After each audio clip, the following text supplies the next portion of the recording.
Cómo una iglesia que caminó unida durante 1000 años terminó dividiéndose en dos mundos enfrentados. En este video descubrirás la historia real detrás del gran cisma de 1054, el momento en que el cristianismo se partió en dos: católicos en Occidente y ortodoxos en Oriente. Pero atención, esta no es solo una historia de teología, es una trama de poder, orgullo, traición y diferencias culturales que venían gestándose desde siglos antes. Quédate hasta el final, porque entender esta ruptura es entender la raíz de una división que sigue marcando el mundo cristiano hasta hoy. ¿Alguna vez te has preguntado por qué existen dos grandes ramas del cristianismo que parecen tan similares y a la vez tan diferentes?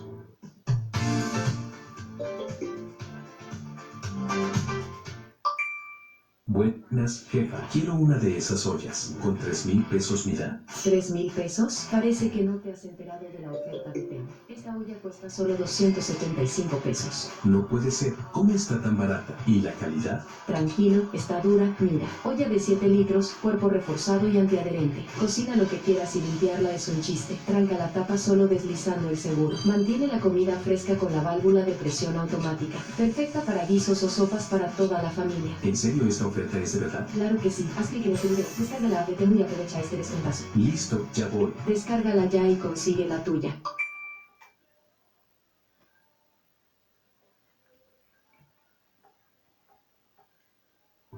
Imagina un árbol frondoso cuyo tronco, tras 1000 años de crecimiento unido, se bifurcó en dos enormes ramas que siguieron creciendo, separadas pero paralelas, nutriéndose de las mismas raíces pero desarrollándose de manera distinta. Así podríamos visualizar lo que ocurrió con la iglesia cristiana hace casi un milenio, cuando se produjo la ruptura que conocemos como el Gran Cisma de 1054. Esta historia no comienza realmente en el siglo XI, sino mucho antes. Es un relato de poder, cultura, idioma y, por supuesto, fe. Es también la historia de cómo pequeñas diferencias, acumuladas a lo largo de siglos, pueden eventualmente crear abismos tan profundos que parecen imposibles de cruzar. En Occidente estamos familiarizados con el cristianismo católico, con su centro en Roma y su figura del Papa. Pero en Oriente, desde Grecia hasta Rusia, florece otra expresión del cristianismo igualmente antigua y rica: la ortodoxia. Para comprender esta división, debemos emprender un viaje a través del tiempo y el espacio, recorriendo las costas del Mediterráneo, desde las calles de Roma hasta las cúpulas doradas de Constantinopla. Debemos imaginar un mundo donde el cristianismo era joven, donde las distancias eran enormes y las comunicaciones lentas, donde las diferencias culturales entre el este helenístico y el oeste latino comenzaban a hacerse evidentes incluso antes de que la propia religión fuera legal. Lo fascinante de esta historia es que no se trata simplemente de una disputa teológica, aunque eso también tuvo su papel. Es una historia profundamente humana sobre identidad, pertenencia y la manera en que interpretamos nuestra relación con lo divino. Es una historia de emperadores y papas, de monjes y patriarcas, pero también de personas ordinarias cuyas vidas fueron moldeadas por decisiones tomadas en palacios y catedrales lejanas. Y si bien hablaremos de un momento concreto, ese año 1054 que ha pasado a la historia como la fecha del Gran Cisma, veremos que la realidad fue mucho más compleja.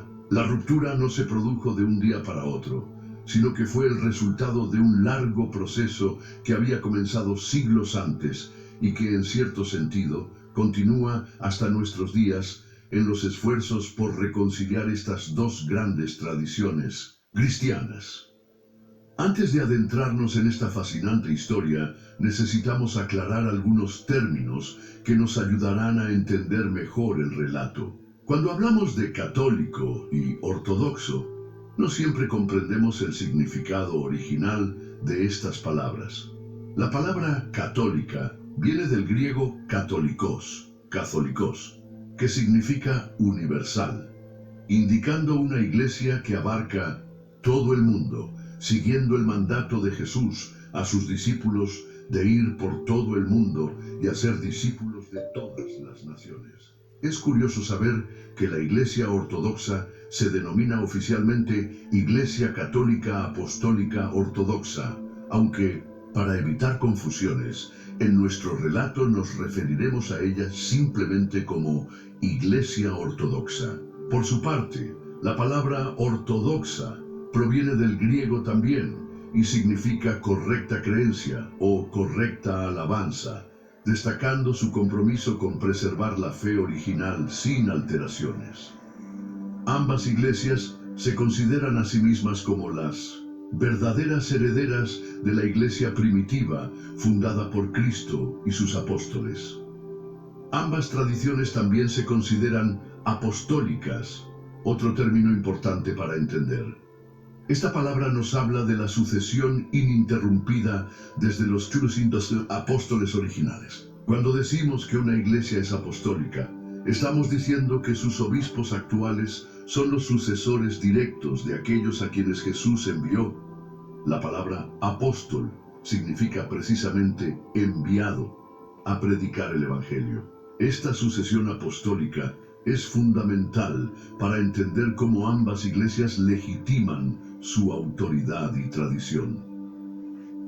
Es importante destacar que, a pesar de la ruptura, ambas iglesias comparten mucho más de lo que las separa. Ambas reconocen los mismos 7 sacramentos, veneran a la Virgen María y a los santos, celebran la Eucaristía como centro de su vida litúrgica y comparten los primeros siglos de historia y muchos santos. Un católico que entrara por primera vez en una iglesia ortodoxa reconocería muchos elementos familiares y viceversa. Esta terminología puede parecer técnica, pero nos ayuda a entender que las diferencias que llevaron al cisma no fueron simplemente sobre palabras, sino sobre cómo estas palabras reflejaban distintas comprensiones de la fe, la autoridad y la tradición. Como veremos, no fue solo una cuestión de teología abstracta, sino de cómo esa teología se vivía en contextos culturales, lingüísticos y políticos cada vez más divergentes. ¿Estás listo? En Claro iniciamos un camino de innovación que no se detiene. Y hoy nos adelantamos entre el oriente griego y el occidente latino. Si pudiéramos sobrevolar hoy el mundo desde las alturas y observar dónde están presentes estas dos grandes familias del cristianismo, veríamos un mapa fascinante que refleja antiguas fronteras imperiales y rutas de migración. La Iglesia Ortodoxa domina el panorama religioso de Europa Oriental y Eurasia, siendo la fe predominante en países como Grecia, la cuna de su tradición litúrgica, y Rusia, su bastión más poblado. También encontramos mayorías ortodoxas en Ucrania, Rumanía, Serbia, Bulgaria, Georgia, Chipre y partes de Oriente Medio, especialmente en comunidades históricas de Siria, Líbano y Egipto. Esta distribución no es casual. Si la superpusiéramos sobre un mapa del antiguo Imperio Romano, veríamos que corresponde casi exactamente con su mitad oriental, aquella donde el griego era la lengua franca y donde el Imperio Bizantino continuó existiendo mucho después de 1500, la caída de Roma. Durante siglos, Constantinopla, actual Estambul, fue el centro de esta cristiandad oriental, irradiando su influencia cultural y religiosa hacia el norte, hasta los pueblos eslavos, y hacia el este por las rutas comerciales que conectaban con Asia. En contraste, la Iglesia Católica tiene su centro en Roma y su presencia es predominante en Europa occidental y meridional. Italia, España, Portugal, Francia, Polonia, Austria, Hungría, Croacia, Lituania e Irlanda. pero su alcance es verdaderamente global debido a la expansión colonial europea. América Latina es masivamente católica y hay importantes comunidades en África, especialmente en antiguas colonias francesas, belgas, portuguesas y españolas. Filipinas, colonizada por España durante siglos, es el principal bastión católico en Asia. Los números reflejan esta distribución global. Mientras la Iglesia Ortodoxa cuenta con entre 225 y 300 millones de fieles en todo el mundo, la Iglesia Católica reúne aproximadamente 1.400 millones de creyentes, convirtiéndola en la denominación cristiana más numerosa. Sin embargo, estos números no cuentan toda la historia, pues la profundidad histórica y la riqueza cultural de la ortodoxia trascienden las cifras. La diáspora ha cambiado este panorama en las últimas décadas. La emigración desde países ortodoxos ha llevado a establecer parroquias ortodoxas en ciudades occidentales donde antes no existían, mientras que movimientos poblacionales desde regiones católicas han hecho lo propio en territorios tradicionalmente ortodoxos. En ciudades cosmopolitas como Nueva York, Londres o París, catedrales católicas y ortodoxas pueden encontrarse a poca distancia, un recordatorio visual de cómo estas antiguas tradiciones cristianas, una vez unidas, ahora coexisten lado a lado en nuestro mundo moderno. Si la Iglesia Católica es conocida por su estructura jerárquica, encabezada por el Papa, la Iglesia Ortodoxa presenta una organización muy diferente que refleja su comprensión particular de la autoridad espiritual. Para los ortodoxos, la única cabeza verdadera de la Iglesia es Jesucristo mismo, y ningún líder humano puede reclamar autoridad suprema sobre toda la Iglesia. Esta visión ha dado forma a una estructura que podríamos describir como una comunión de iglesias autocéfalas, independientes, que comparten la misma fe y están en comunión entre sí.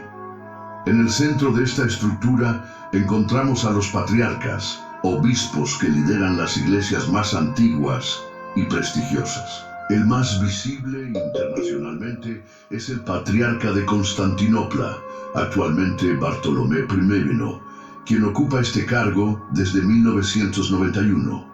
Su título de patriarca ecuménico y su estatus como primus inter pares, primero entre iguales, le confieren un lugar especial de honor y le permiten convocar concilios, pero su autoridad es principalmente simbólica. No puede imponer decisiones a las otras iglesias ortodoxas, ni hablar doctrinalmente en nombre de todas ellas sin consenso.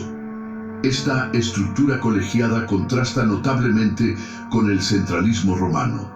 Además del patriarcado de Constantinopla, existen otros patriarcados históricos, Alejandría, Antioquía, Jerusalén, y patriarcados más recientes como los de Moscú, Serbia, Rumania y Bulgaria. Cada uno de estos patriarcas, junto con los metropolitanos y arzobispos que encabezan otras iglesias ortodoxas nacionales, gobierna su iglesia con independencia administrativa, pero siempre en comunión doctrinal y sacramental con las demás.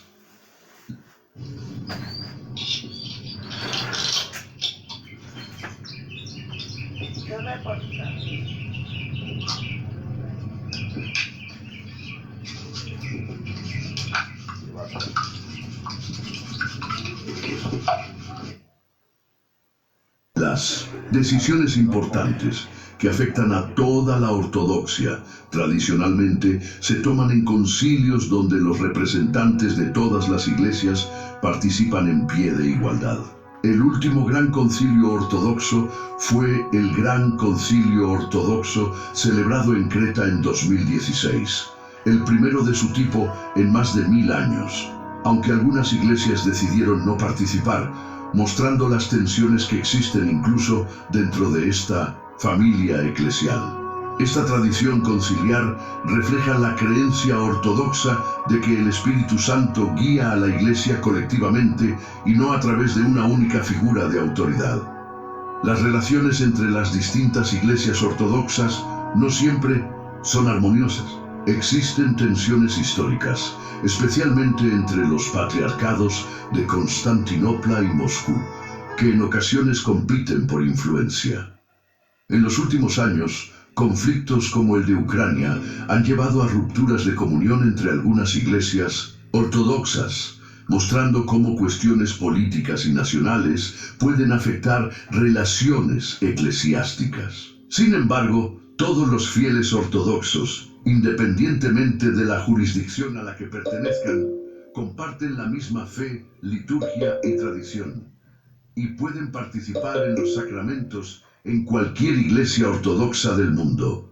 La historia comienza en las polvorientas calles de Jerusalén, poco después de la crucifixión de Jesús. Según los relatos del Nuevo Testamento, especialmente los Hechos de los Apóstoles, los discípulos de Jesús, encabezados por Pedro, Santiago y Juan, formaron la primera comunidad cristiana, dedicándose a la oración, la fracción del pan, la primitiva Eucaristía y la predicación del mensaje de su Maestro. Esta pequeña comunidad judía, que veía a Jesús como el Mesías prometido, pronto comenzaría a extenderse por todo el Imperio Romano. Según la tradición católica, el apóstol Pedro, a quien Jesús había designado como roca sobre la cual edificaría su iglesia, viajó a Roma, la capital del imperio, donde estableció su sede episcopal y eventualmente murió martirizado bajo el emperador Nerón, aproximadamente en el año 64 d.C. En lugar de su sepultura, una colina llamada Vaticano se convertiría con el tiempo en el centro del catolicismo mundial. La basílica que hoy conocemos como San Pedro fue construida sobre lo que la tradición identifica como la tumba del primer papa. La sucesión apostólica comenzó inmediatamente. Lino de Volterra, mencionado brevemente en la segunda carta a Timoteo, se convirtió en el segundo obispo de Roma tras la muerte de Pedro, gobernando la Iglesia romana entre los años 68 y 79 d.C. Le siguieron Anacleto y Clemente I, formando los primeros eslabones de una cadena ininterrumpida que llega hasta el actual Papa Francisco. Sin embargo, es importante entender que estos primeros obispos de Roma no tenían el poder ni la prominencia que asociamos hoy con el papado. Eran pastores de una comunidad local en una iglesia donde todas las comunidades gozaban de considerable autonomía. Los primeros 3 siglos fueron tiempos difíciles para los cristianos, quienes enfrentaron persecuciones esporádicas, pero a veces brutales, por parte de las autoridades romanas. La sangre de los mártires, como escribió Tertuliano, se convirtió en semilla para la iglesia, que creció a pesar de, o quizás debido a, la adversidad. Durante este periodo, la iglesia desarrolló gradualmente su estructura jerárquica de obispos, presbíteros, sacerdotes y diáconos, y comenzó a formular más claramente sus creencias en respuesta a desafíos internos y externos. Ya en estos primeros siglos, la sede romana comenzó a destacarse entre las demás. Su fundación apostólica por Pedro y Pablo, su ubicación en la capital imperial y la firmeza de su fe durante las persecuciones le otorgaron un prestigio especial. Cuando surgían disputas doctrinales, otras iglesias frecuentemente apelaban a Roma para obtener clarificación o mediación. Un ejemplo temprano lo encontramos en Clemente I, quien envió una carta a la iglesia de Corinto para resolver un conflicto interno, mostrando ya una incipiente autoridad moral. Sin embargo, pasarían siglos antes de que los obispos de Roma reclamaran y ejercieran la jurisdicción universal que caracteriza al papado moderno. Hace tu vida más fácil y más relajada. En tu día a día, puedes preguntarle a Dola gratis todas las veces que quieras. Te responde rápido y con respuestas que sí te sirven. Desde comida, viajes y transporte, hasta cualquier cosa del día a día, todo se lo puedes preguntar a Dola. La figura del Papa tal como la conocemos hoy, no surgió completamente formada en los primeros siglos del cristianismo, sino que fue evolucionando gradualmente. Lino de Volterra, el sucesor inmediato de Pedro como obispo de Roma, no poseía el poder ni la autoridad universal que asociamos con el papado moderno. Era simplemente uno entre muchos obispos que guiaban a las primeras comunidades cristianas, aunque su posición como líder de la Iglesia en la capital imperial le confería cierto prestigio. En el siglo III vemos ya señales de que la sede romana estaba ganando mayor reconocimiento. El obispo Esteban I, 254-257, comenzó a intervenir en disputas de otras iglesias locales sobre el rebautismo de herejes, citando su sucesión desde Pedro. Esta intervención provocó resistencia, notablemente del obispo Cipriano de Cartago, quien defendía la igual autoridad de todos los obispos, prefigurando tensiones que eventualmente contribuirían al cisma. Sin embargo, la práctica de apelar a Roma como árbitro final en disputas eclesiásticas se hizo cada vez más común. Un momento crucial en la evolución del papado llegó con el Papa Dámaso I, 366-384, quien comenzó a referirse regularmente a Roma como la sede apostólica por excelencia. Fue bajo su pontificado cuando el emperador Teodosio I promulgó el Edicto de Tesalónica, 380, que estableció el cristianismo como religión oficial del imperio y específicamente reconoció la autoridad de los obispos de Roma y Alejandría. Dámaso también encargó a San Jerónimo la traducción de la Biblia al latín, la Vulgata, fortaleciendo la influencia cultural latina en la teología occidental. El Papa León I, conocido como el Grande, 440-461, marcó otro hito en la expansión de la autoridad papal. Cuando el Concilio de Calcedonia, 451, debatía sobre la naturaleza de Cristo, León envió su famoso Tomo, una carta doctrinal que fue aclamada por los padres conciliares con las palabras: Pedro ha hablado por León. Este reconocimiento fortaleció enormemente la idea de que el obispo de Roma hablaba con la autoridad del príncipe de los apóstoles. León también convenció al líder huno Atila de no atacar Roma, demostrando el creciente papel político de los papas. La caída del Imperio Romano de Occidente en 476 creó un vacío de poder que los papas comenzaron gradualmente a llenar. En ausencia de una autoridad civil fuerte, el obispo de Roma asumió más responsabilidades temporales, convirtiéndose en una figura clave para la protección de la ciudad y la preservación de la cultura clásica. El Papa Gregorio I, el Grande, 590-604, proveniente de una noble familia romana, administró extensas propiedades de la Iglesia, los patrimonios de San Pedro, reorganizó la liturgia, envió misioneros a Inglaterra y estableció relaciones diplomáticas con los reinos bárbaros que habían sucedido al imperio. Bajo su liderazgo, el papado se transformó en una institución compleja con funciones religiosas y políticas, prefigurando los estados pontificios que se desarrollarían plenamente en siglos posteriores. El destino del cristianismo cambió dramáticamente en el año 313, cuando el emperador Constantino I, tras su victoria en la batalla del Puente Milvio, donde según la tradición tuvo una visión del símbolo de Cristo, promulgó junto con su coemperador Licinio el Edicto de Milán, poniendo fin a las persecuciones y concediendo libertad religiosa a todos los ciudadanos del imperio. Para la joven religión cristiana, que había sobrevivido 3 siglos de marginación y ataques intermitentes, este cambio fue revolucionario. Constantino no solo legalizó el cristianismo, sino que lo favoreció activamente, financiando la construcción de iglesias, incluyendo la primera Basílica de San Pedro en Roma y la iglesia del Santo Sepulcro en Jerusalén. Pero Constantino tomó otra decisión que tendría profundas consecuencias para el futuro de la cristiandad. En 330 inauguró una nueva capital imperial en la antigua ciudad griega de Bizancio, rebautizándola como Nueva Roma, aunque pronto sería conocida popularmente como Constantinopla, actual Estambul. Esta decisión reflejaba una realidad geopolítica.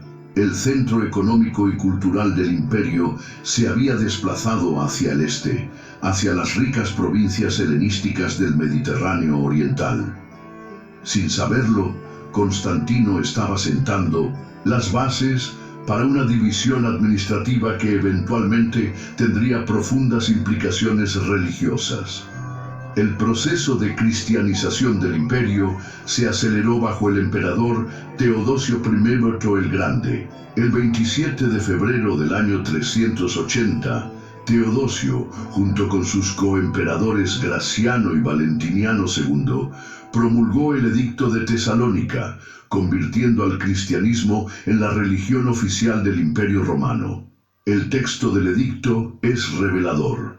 Establece que todos los súbditos imperiales deben profesar la religión que fue transmitida a los romanos por el divino apóstol Pedro, y que es profesada por el Papa Dámaso de Roma y por Pedro de Alejandría. Ya en este documento vemos el reconocimiento imperial de la autoridad romana, pero también la importancia de las sedes orientales.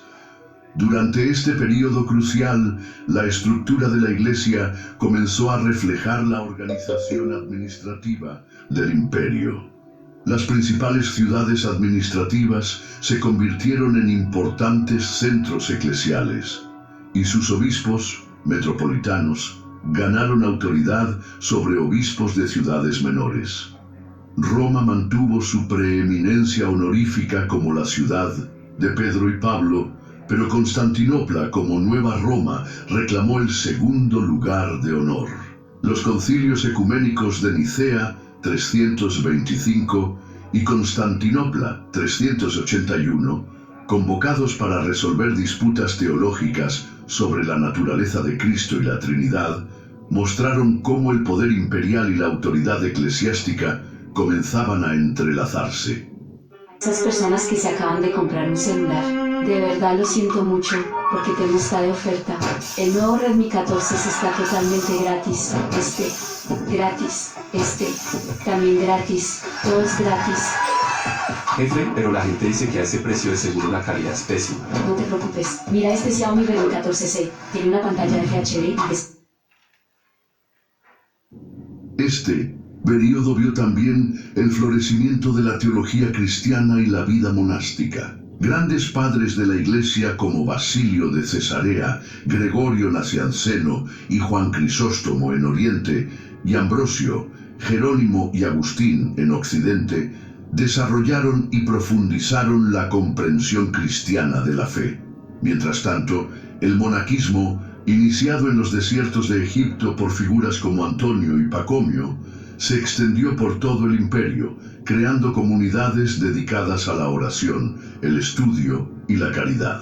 Estas comunidades monásticas serían cruciales para la preservación y transmisión de la cultura, especialmente en Occidente tras la caída de Roma. El gran imperio romano, que durante siglos había dominado el mundo mediterráneo como una entidad unificada, experimentó en el siglo IV una transformación profunda que prefiguraría la futura división de la cristiandad. Aunque Constantino había reunificado temporalmente el imperio tras un periodo de divisiones, a su muerte en 337, sus tres hijos dividieron nuevamente los territorios. Esta práctica de gobierno compartido se hizo cada vez más común debido a la vasta extensión del imperio y a las constantes presiones en sus fronteras. La división decisiva llegó tras la muerte del emperador Teodosio I en 395. Su testamento político dejó el gobierno del imperio a sus dos hijos. Arcadio recibió la mitad oriental, con capital en Constantinopla, mientras que Honorio heredó la mitad occidental, gobernando desde Milán y posteriormente desde Rávena. Lo que inicialmente se concibió como una división administrativa dentro de un imperio teóricamente unido, con el tiempo se convertiría en una separación permanente. Las dos mitades comenzaron a seguir trayectorias históricas divergentes, reflejando realidades económicas, culturales y lingüísticas distintas. El destino de ambas mitades no podría haber sido más diferente. El Imperio Romano de Occidente enfrentó crecientes dificultades económicas y militares. Las provincias más ricas se encontraban en Oriente y Occidente sufrió intensamente las incursiones de pueblos germánicos como visigodos, vándalos, burgundios y francos. La capacidad del gobierno imperial para recaudar impuestos, mantener un ejército efectivo y sostener la compleja infraestructura romana se deterioró progresivamente. En 410, Roma fue saqueada por los visigodos liderados por Alarico, un golpe psicológico devastador para un imperio que no había visto enemigos dentro de sus murallas en casi 800 años. El golpe final para el Imperio Occidental llegó en 476, cuando el joven emperador Rómulo Augustulo fue depuesto por el jefe militar germánico Odoacro. Aunque algunos historiadores señalan que este evento pasó casi desapercibido en su momento y que estructuras romanas continuaron funcionando bajo gobiernos germánicos, tradicionalmente marca el fin del Imperio Romano de Occidente. En las décadas siguientes, el mapa político de Europa Occidental se fragmentó en varios reinos germánicos, aunque todos ellos intentaron legitimar su poder adoptando elementos de la cultura e instituciones romanas. Mientras tanto, el Imperio Romano de Oriente, que los historiadores modernos han denominado Imperio Bizantino, no solo sobrevivió, sino que prosperó. Protegida por las formidables murallas de Constantinopla, más rica, más urbanizada y enfrentando inicialmente menos presión externa, la mitad oriental continuó funcionando como un estado romano durante casi 1000 años más, hasta la caída de Constantinopla ante los otomanos en 1453. Durante este tiempo, aunque perdió territorios ante árabes, turcos y eslavos, mantuvo viva la tradición imperial romana, la cultura griega y el cristianismo ortodoxo. El emperador bizantino seguía considerándose el legítimo gobernante de todo el antiguo imperio romano, incluyendo Occidente, una pretensión que eventualmente chocaría con nuevas realidades políticas como el Imperio Carolingio y el Sacro Imperio Romano Germánico. Mientras el imperio experimentaba cambios políticos fundamentales, la Iglesia cristiana desarrollaba su propia estructura de gobierno. En el siglo VI, bajo el emperador Justiniano I, 527-565, quien soñaba con restaurar la antigua gloria romana y brevemente reconquistó partes de Italia, el norte de África y el sur de España, se formalizó un modelo de organización eclesiástica conocido como pentarquía, gobierno de 5. Este sistema reconocía 5 principales sedes episcopales: Roma, Constantinopla, Alejandría, Antioquía y Jerusalén, cuyos obispos recibían el título de patriarcas y tenían autoridad sobre extensas regiones. Cada una de estas 5 sedes patriarcales tenía su propia historia y significado. Roma, como ya hemos visto, reclamaba preeminencia por ser la ciudad donde Pedro y Pablo habían sido martirizados y donde Pedro había establecido su episcopado. Constantinopla, inicialmente un obispado menor, fue elevada al segundo lugar de honor por ser la Nueva Roma, la ciudad del emperador. Alejandría, gran centro intelectual del mundo helenístico y supuestamente fundada por el evangelista Marcos, dominaba Egipto y Libia. Antioquía, una de las ciudades más importantes del imperio, y donde, según los Hechos de los Apóstoles, los seguidores de Jesús fueron llamados cristianos por primera vez, vigilaba Siria y Asia Menor.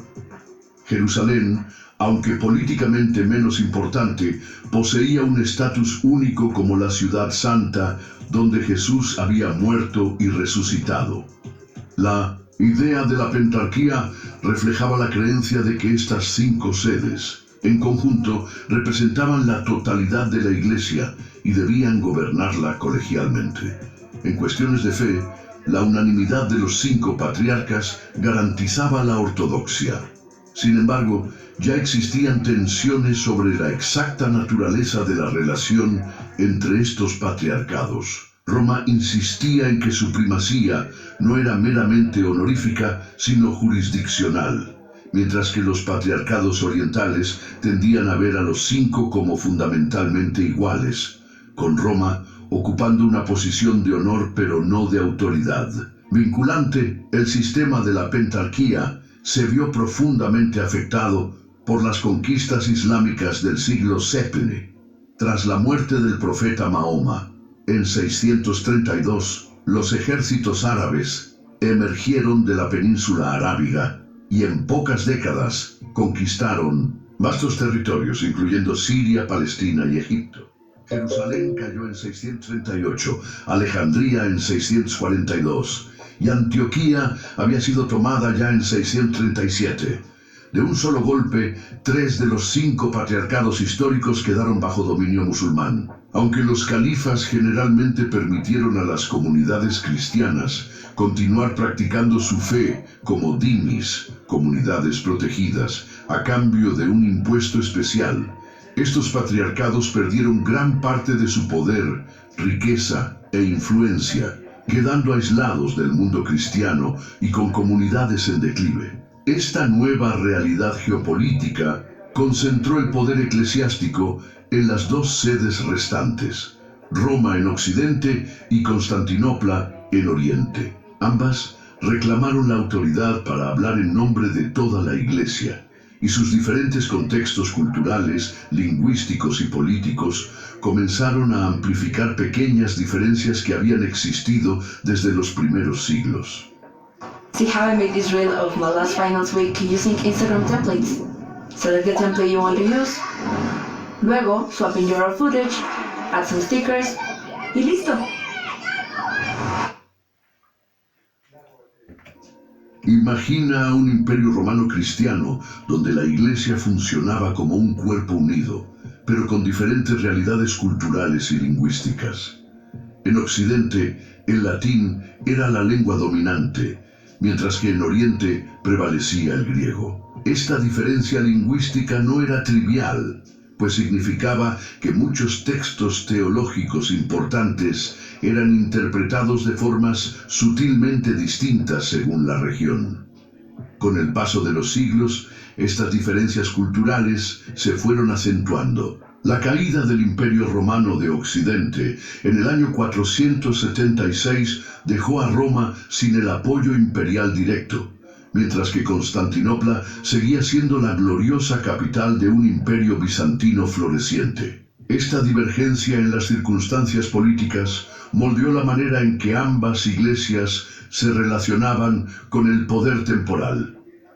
En Roma, el Papa comenzó a asumir funciones de liderazgo civil ante la ausencia de autoridad imperial, mientras que en Oriente los patriarcas trabajaban mano a mano con los emperadores bizantinos. Las invasiones bárbaras en Occidente y las amenazas musulmanas en Oriente crearon realidades geopolíticas diferentes que fomentaron el distanciamiento. Roma se vio obligada a buscar alianzas con nuevos poderes como los francos, mientras que Constantinopla luchaba por mantener su territorio frente al avance del Islam.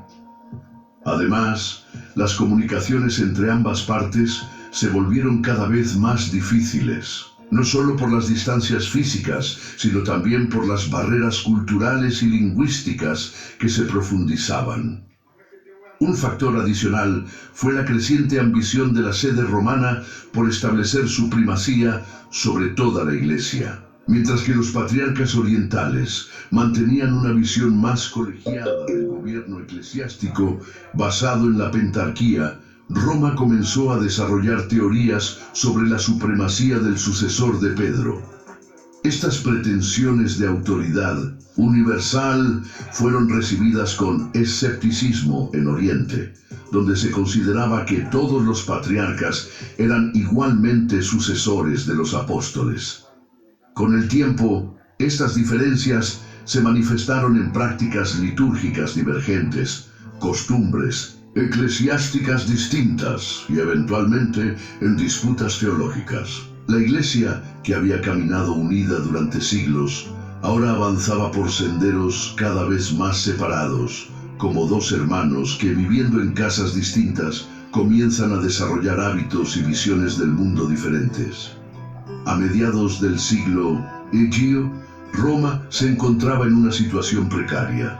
Los lombardos, un pueblo germánico, amenazaban con conquistar la ciudad, mientras que el Imperio bizantino, teóricamente el protector de Roma, se encontraba demasiado ocupado con sus propios problemas como para enviar ayuda efectiva. En este contexto crítico, el papado dio un paso revolucionario que transformaría para siempre su naturaleza. El Papa Esteban II, 752-757, tomó una decisión que alteraría el curso de la historia. Cruzó los Alpes para solicitar ayuda a Pipino el Breve, rey de los francos.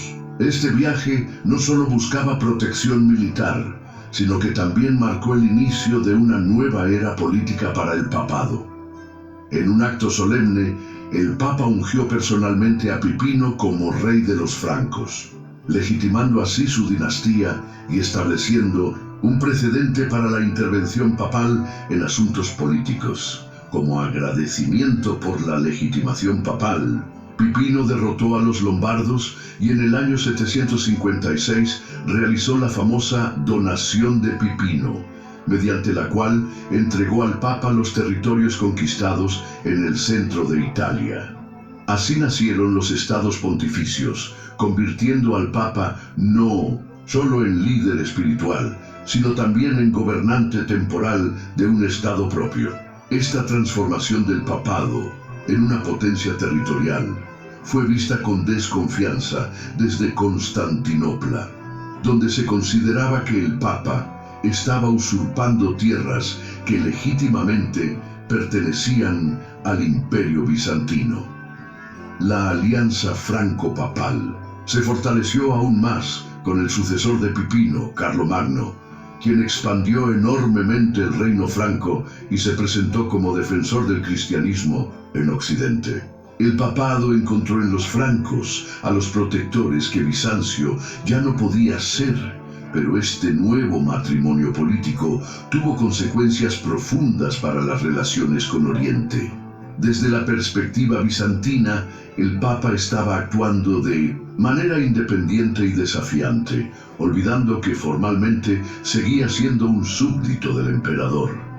Esta nueva configuración política permitió a Roma desarrollar una identidad distintivamente occidental, cada vez más desvinculada de las tradiciones orientales. Los estados pontificios dieron al papado autonomía económica y política, permitiéndole actuar con mayor independencia frente a Constantinopla. Sin embargo, también lo ataron a las complicaciones de la política italiana y europea, involucrando al papado en guerras, alianzas y conflictos que en ocasiones poco tenían que ver con su misión espiritual.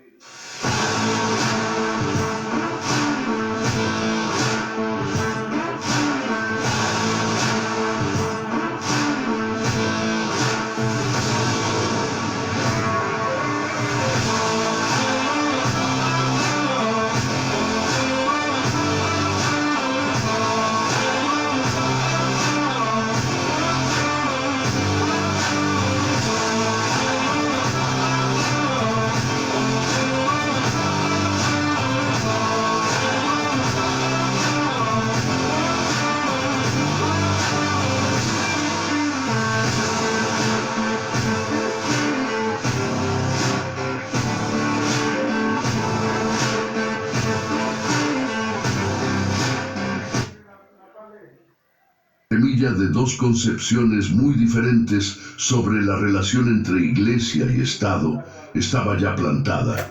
La Navidad del año 800 marca un momento decisivo en la historia de las relaciones entre Oriente y Occidente.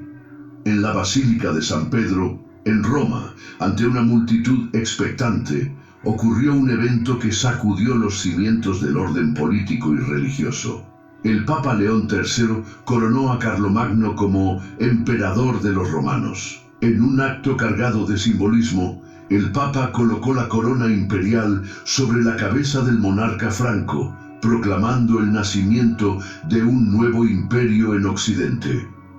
Para entender la magnitud de este acontecimiento, debemos recordar que en la mentalidad de la época existía un único imperio romano legítimo, cuya sede estaba en Constantinopla y cuyo gobernante era el emperador bizantino, en ese momento la emperatriz Irene. La coronación de Carlomagno fue interpretada en Oriente como una usurpación, una afrenta directa a la autoridad imperial bizantina.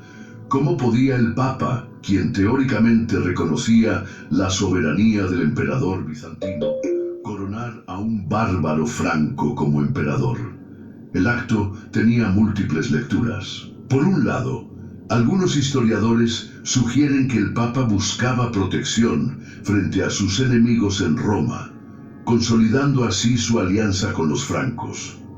Otros ven en la coronación un intento deliberado del papado por crear un contrapeso occidental al poder bizantino. Sea cual fuere la motivación, el resultado fue claro: la creación de dos imperios cristianos que competían por la legitimidad y el prestigio, cada uno con su propia concepción del orden mundial. La reacción de Constantinopla fue de indignación. Las crónicas bizantinas se refieren a Carlomagno como un usurpador y niegan cualquier legitimidad a su título imperial. Para los bizantinos existía un solo imperio cristiano universal, continuación directa del antiguo imperio romano, y su centro estaba en Constantinopla, no en Occidente.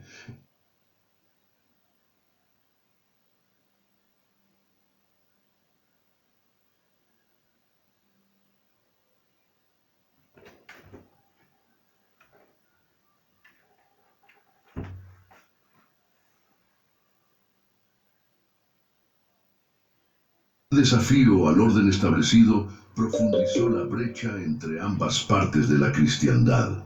La coronación de Carlomagno también representó un cambio fundamental en la relación entre el poder espiritual y el temporal. Al coronar al emperador, León III estableció el precedente de que el poder imperial en Occidente derivaba, al menos en parte, de la autoridad papal. Esto contrastaba fuertemente con la tradición bizantina, donde el emperador tenía un papel cuasi sacerdotal y ejercía considerable influencia en asuntos eclesiásticos. Dos modelos diferentes de relación Iglesia-Estado comenzaban a cristalizarse, añadiendo otra dimensión al distanciamiento entre Oriente y Occidente. En el año 726, el emperador bizantino León III promulgó un edicto que sacudió los cimientos de la piedad cristiana oriental: la prohibición de las imágenes religiosas en todos los territorios del imperio. Este movimiento, conocido como iconoclasia, literalmente destrucción de imágenes, desató una tormenta teológica y política que duraría más de un siglo y profundizaría dramáticamente la división entre Oriente y Occidente. ¿Qué motivó esta radical decisión? Las raíces del movimiento iconoclasta eran complejas. Por un lado, existía una interpretación literal del mandamiento bíblico contra la idolatría y la creación de imágenes, Éxodo 24:5. Por otro, algunos historiadores señalan la influencia del Islam, que prohibía la representación de figuras humanas en contextos religiosos y con el cual Bizancio estaba en constante conflicto. También se ha sugerido que León III buscaba centralizar el poder imperial reduciendo la influencia de los monasterios, que eran grandes defensores y productores de iconos. La respuesta en Occidente, especialmente de parte del papado, fue de firme oposición. El Papa Gregorio II condenó enérgicamente la iconoclasia, argumentando que los iconos no eran objetos de adoración, sino ventanas hacia lo divino, ayudas para la devoción que conectaban al fiel con los santos representados. Esta diferencia de posturas no era meramente teológica, sino que representaba visiones distintas sobre la autoridad. ¿Tenía el emperador bizantino el derecho de decidir sobre cuestiones de fe? ¿O estaba usurpando una prerrogativa exclusivamente eclesiástica? La controversia alcanzó niveles de violencia inusitados. Monjes y defensores de los iconos fueron perseguidos, torturados y algunos incluso ejecutados. Miles de obras de arte sagrado de inestimable valor fueron destruidas en un frenesí que hoy nos parece incomprensible. Los monasterios, bastiones de la defensa de las imágenes, sufrieron confiscaciones y represalias. Mientras tanto, en Roma, el Papa acogía a monjes refugiados del Oriente, profundizando así el distanciamiento con Constantinopla. En el año 787, durante el reinado de la emperatriz Irene, el Segundo Concilio de Nicea finalmente restableció el culto a las imágenes, declarando que la veneración de iconos era teológicamente correcta, distinguiéndola cuidadosamente de la adoración que solo pertenece a Dios.